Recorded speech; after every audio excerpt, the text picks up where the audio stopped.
کسی بادشاہ نے اپنے ملک سے تمام ہی پڑھے لکھے عقل مند اور عالم قسم کے لوگوں کو جمع کیا اور ان سے پوچھا کہ کیا کوئی ایسا مشورہ یا منتر موجود ہے کہ ہر قسم کے حالات میں کام کرے، ہر صورتحال اور ہر وقت میں اس سے کام چلایا جا سکے۔ کوئی ایسا مشورہ جو کہ میں اگر اکیلے میں ہوں اور مجھے مشورے کے لیے کوئی بندہ دستیاب نہ ہو تب بھی مجھے اس سے فائدہ حاصل ہو۔ تمام لوگ بادشاہ کی اس خواہش کو سن کر حیران بھی تھے اور پریشان بھی کہ آخر کون سی ایسی بات ہے جو کہ ہر وقت ہر جگہ کام آ سکے، جو کہ ہر صورتحال، خوشی، غم، علم، آسائش، جنگ و جدل، ہر چیز غرض ہے کہ ہر جگہ فٹ ہو سکے۔ کافی دیر آپس میں بحث اور مباحثہ چلتا رہا کہ ایک بوڑھا شخص آگے بڑھا۔ اس نے تجویز پیش کی جسے وہاں موجود تمام ہی لوگوں نے پسند کیا اور وہ بادشاہ کی خدمت میں حاضر ہو گئے۔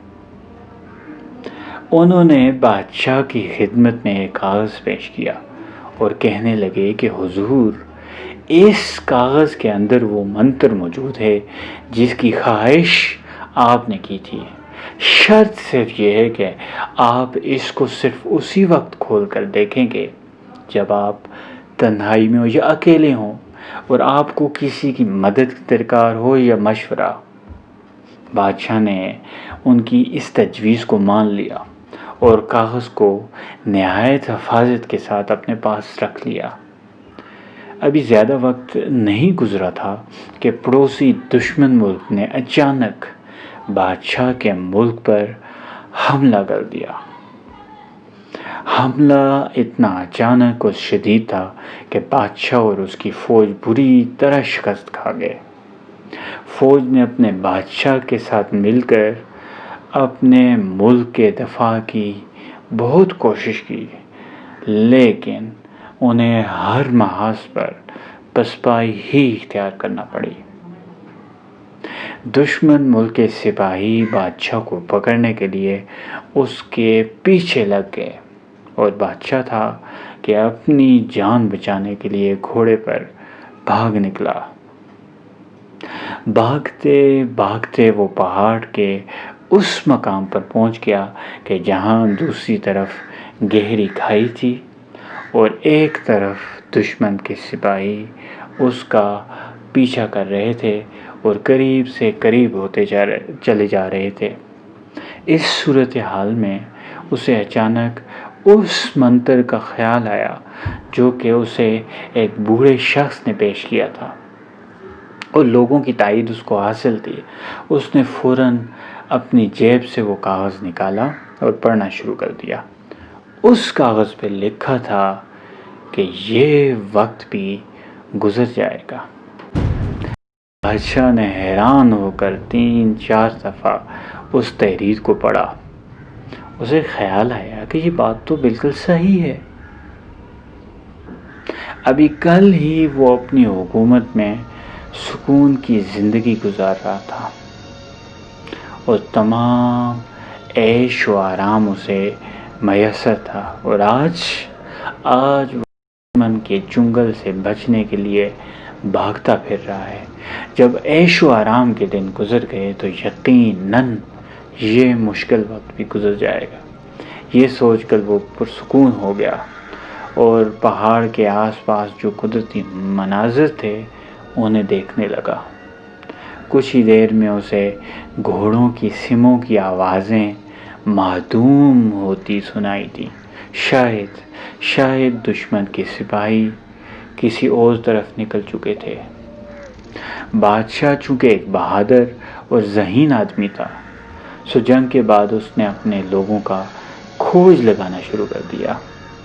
اب جو لوگ بھاگ نکلے تھے وہ آس پاس کے علاقوں میں ہی رپوش تھے۔ سو بادشاہ نے اپنی رہی سے ہی قوت کو مجتمع کرنے کے بعد ایک پلان کے تحت دشمن پر یکبارگی حملہ کر دیا اور انہیں بری طرح شکست دے دی۔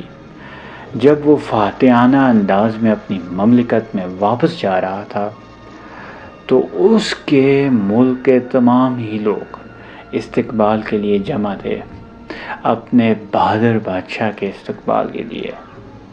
لوگ شہر کی فصیل، گھروں کی چھتوں، غرے کے ہر جگہ پھول لیے کھڑے تھے اور تمام راستے اس پر پھول نچھاور کرتے جا رہے تھے۔ ہر گلی، ہر کونے میں لوگ خوشی سے رقص کر رہے تھے اور بادشاہ کی شان میں قصیدے گا رہے تھے۔ بادشاہ بھی اپنے فوجی قافلے کے ہمراہ بڑی شان سے کھڑا لوگوں کے نعروں کا جواب دے رہا تھا۔ اس دوران اسے خیال آیا کہ دیکھو لوگ ایک بہادر کا استقبال کیسے کرتے ہیں، میری عزت میں اب اور اضافہ ہو گیا، اور کیوں نہ ہو۔ دشمن کو مار بھگانا کوئی اتنا آسان کام تو نہیں، خصوصاً ایک مکمل شکست کے بعد۔ یہ سوچتے سوچتے اچانک اسے اس کاغذ کے مضمون کا خیال آ گیا کہ یہ وقت بھی گزر جائے گا۔ اس خیال کے ساتھ ہی اس کے چہرے کے تاثرات یکسر بدل گئے۔